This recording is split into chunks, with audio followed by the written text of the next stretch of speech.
Նիկոլի երեկվա ազգային ժողովի հերթական գռեհիկ եւ հիստերիկ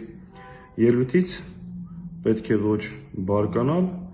ոչ հուսահատվել, ոչ էլ առավել եւս վախենալ։ Երեկվա այդ ելույթը ուներ մի քանի պատճառ։ Առաջինը փորձում է սպառնալիքներով, շանտաժով վախեցնել հայ մարդուն, իրեն չընտրած քաղաքացիներին, շարքային քաղաքացուց մինչև քաղաքական գործիչներ, քաղաքական ուժեր, լրատվամիջոցներ,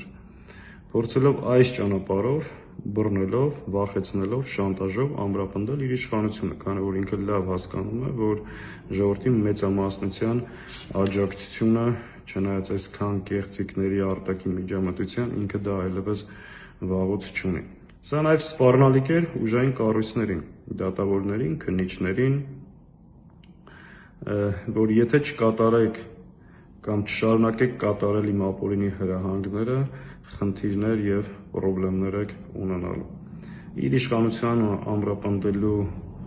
միակ ուղին մնացել է երկրում մեկ անձ իշխանություն հաստատելու ճանապարհը, որով փորձում է նա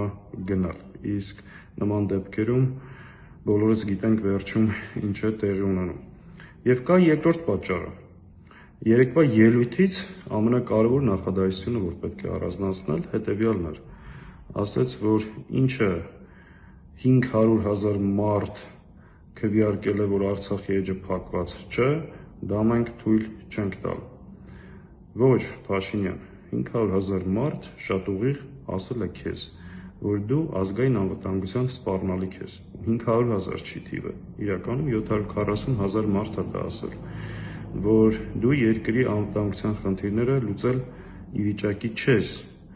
եւ շատ հստակ Փաշինյանը հասկանում է, որ ժողովուրդը իրեն մանդատ չի տվել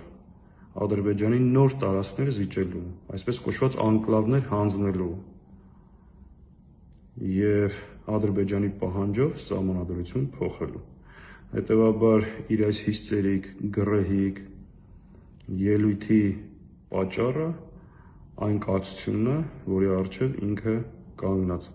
եւ իր խնդիրները փորձում է լուծել բռնությունների եւ համատարած շանտաժի ու ապօրինությունների միջոցով, որը նորից եմ կրկնում, չի ստացվելու։ Հետևաբար ընդդիմությունը պետք է ճիշտ գնահատի իրավիճակը եւ վստահ եմ գնահատում է ու համախմբված ուժերով, հստակ քայլերով ու ծրագրով շարունակի իր պայքարը եւ վստահ եմ, որ անելու ենք։ Իսկ սրա այս հիստերիային վերաբերվեք ըմբռնումով, հումորով, սառը տրամաբանությամբ եւ պայքարի վճռականության կամքով։ Մենք գնում ենք այս ուղով։ Առայժմ այսքան։